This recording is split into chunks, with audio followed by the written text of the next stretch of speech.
బాక్స్లు బద్దలవుతున్నాయి, బౌండరీలు దాటుతున్నాయి.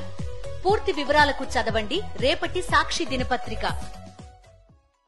అంతా బాగుంటాది తమ ఘనతని చెప్పుకోవడం, బాగా లేకపోతే అంతకు ముందు ప్రభుత్వాలపై నెట్టడం చంద్రబాబుకు వెన్నతో పెట్టిన విద్య అని రాజకీయ విశ్లేషకులు ఎప్పటినుంచో చెప్తూనే ఉన్నారు. ప్రస్తుతం ఆయన ఆంధ్రప్రదేశ్ ముఖ్యమంత్రిగా అదే పని చేస్తున్నారు. తాను చేసిన తప్పులను వైఎస్ఆర్సీపీ నేతలపై తోసేయడానికి విజయవాడ వరదల బురద సాక్షిగా శతవిధాలా ప్రయత్నిస్తున్నారు. అడ్డం వస్తారనుకునే నేతలపై అడ్డగోలు వ్యాఖ్యానాలు చేసి ఎల్లో మీడియా ద్వారా ప్రచారం చేయించి వారి వ్యక్తిత్వాలపై బురద జల్లడంలో ఆయన్ను మించిన వారు లేరు. చంద్రబాబు బోట్ల బొంకు రాజకీయాలపై senior journalist Kommineni Srinivasarao comment చూద్దాం. ఆంధ్రప్రదేశ్లో అధికారంలో ఉన్న తెలుగుదేశం పార్టీ ప్రభుత్వం మరీ చిల్లర రాజకీయాలు చేస్తోంది. ఎంతసేపు తాము చేసిన తప్పులను విపక్ష వైఎస్ఆర్ కాంగ్రెస్పై నెట్టేసి చేతులు దులుపుకోవాలని ఆ పార్టీ నేతలు చూస్తున్నారు. స్వయంగా ముఖ్యమంత్రి, సుదీర్ఘ అనుభవం కలిగిన రాజకీయ నేత చంద్రబాబే ఈ రాజకీయాలకు తెరదీయడం విషాదం. విపక్షంలో ఉన్నప్పుడు కూడా ప్రతి చిన్న విషయాన్ని రాద్ధాంతం చేసి వైసీపీపై, ఆనాటి ముఖ్యమంత్రి జగన్పై దుష్ప్రచారం చేసేవారు.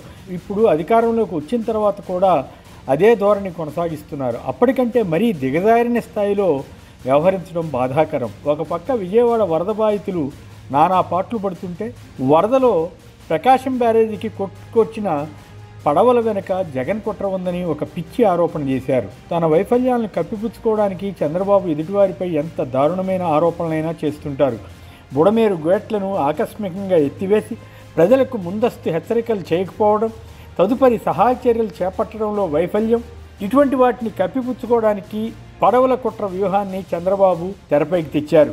ప్రకాశం బ్యారేజీకి దూరంగా ఇసుక రీచ్ల వద్ద ఉన్న బోట్లు ఊహించని రీతిలో వచ్చిన వరదల వల్ల కొట్టుకొచ్చాయని ఇరిగేషన్ మంత్రి నిమ్మల రామానాయుడు కూడా వెల్లడించారు.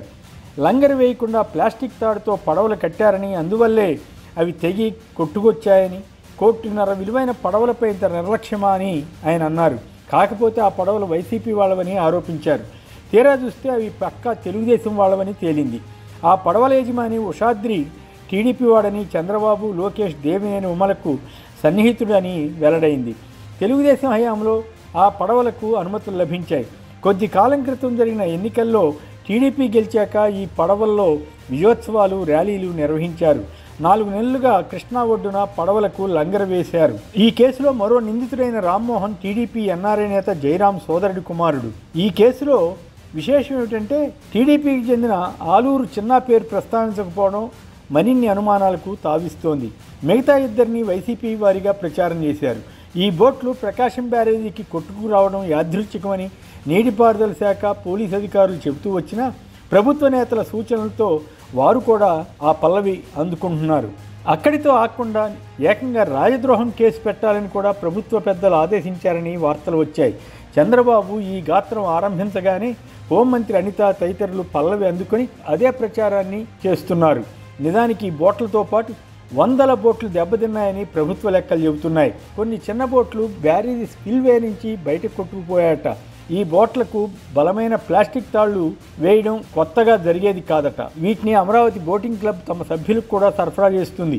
ఈ విషయాలన్నీ తెలిసినా చంద్రబాబు మొత్తం విజయవాడలో మునిగిన లక్షలాది మంది బాధలను, తనపై వస్తున్న వైఫల్యాలను దారి మళ్లించడానికి ఈ బోట్ల కుట్రను ప్లాన్ చేసినట్లుగా కనిపిస్తుంది. వైసీపీ నేత అంబటి రాంబాబు కూడా ఇదే ఆరోపణ చేశారు. చంద్రబాబు వాదనలు ఎంత హాస్యాస్పదంగా ఉంటాయంటే, బోట్లకు నీలం రంగు ఉంటే అవి వైసీపీ వారివని ఆయన చెబుతున్నారు. బోట్లపై నీలం రంగు మీద పసుపు రంగు ఉన్న విషయాన్ని మాత్రం ఆయన చెప్పరు. ఈ రంగులకి ఈ ప్రమాదాలకి ఏమిటి సంబంధమో అర్థం కాదు.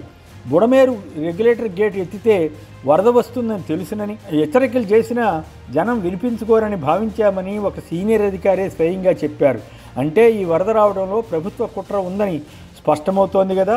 దానికి కారణం ఈ వరద నీరు కృష్ణానదిలోకి వెళితే అక్కడ కరకట్ట మీద ఉన్న చంద్రబాబు నాయుడు ఇంటికి మరింత వరద తాకిడి ఉంటుందని, అది కరకట్ట దాటి అమరావతిని ముంచెత్తుతుందని భయపడి బుడమేరు వరద సృష్టించారని వైసీపీ ఇప్పటికే ఆరోపించింది.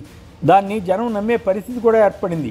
అలాగే ఒక మీడియా అధిపతి పవర్ ప్లాంట్కి కూడా ఇబ్బంది రాకుండా ఉండడానికి బుడమేరు గేట్లు ఎత్తివేశారన్న ప్రచారం ఉంది.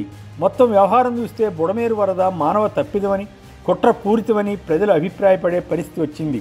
అందుకే సుమారు 60 మంది వరకు మరణించిన ఈ ఘటనలో చంద్రబాబుపై కేసు పెట్టాలని మాజీ ముఖ్యమంత్రి వైఎస్ జగన్ డిమాండ్ చేశారు. దాన్ని కప్పిపుచ్చుకోవడానికి బోట్ల కుట్ర అంటూ కల్పిత గాథను ప్రచారం చేశారని విశ్లేషణలు వస్తున్నాయి. కాగా బుడమేరులో ఆక్రమణను తొలగిస్తామని ముఖ్యమంత్రి చంద్రబాబు చెప్పడం విశేషం. ముందుగా కరకట్ట మీద తన అక్రమ నివాసాన్ని కూల్చకుండా వేరెక్కడో ఒక నిర్మాణాలు కూల్చుతామంటే జనం నవ్విపోరా, విమర్శించరా అన్న ప్రశ్న కూడా వస్తుంది. కాగా 10 రోజుల తర్వాత చంద్రబాబు కలెక్టరేట్ నుంచి తిరిగి తన కరకట్ట ఇంటికి వెళ్ళారు. అంటే తన ఇంట్లో చేరిన వరద నీటిని శుభ్రం చేసుకోవడానికే ఆయనకే 10 రోజులు పడితే బుడమేరు వరదల్లో కూరుకుపోయిన విజయవాడలో సామాన్యుల పరిస్థితి ఏమిటో అర్థం చేసుకోవచ్చు. ఇప్పటికే అనేక చోట్ల డ్రైనేజీ నీళ్లు ఇళ్లలోకి వస్తున్నాయని జనం వాపోతున్నారు. అయినా ఈనాడు, ఆంధ్రజ్యోతి ఆహా ఓహో అంటూ చంద్రబాబు ప్రభుత్వానికి భజన చేస్తూ జనాన్ని మభ్యపెట్టాలని చూస్తున్నాయి. ఇది ప్రజలకు ద్రోహం చేయడం కాదా? ఇది కుట్ర కాదా?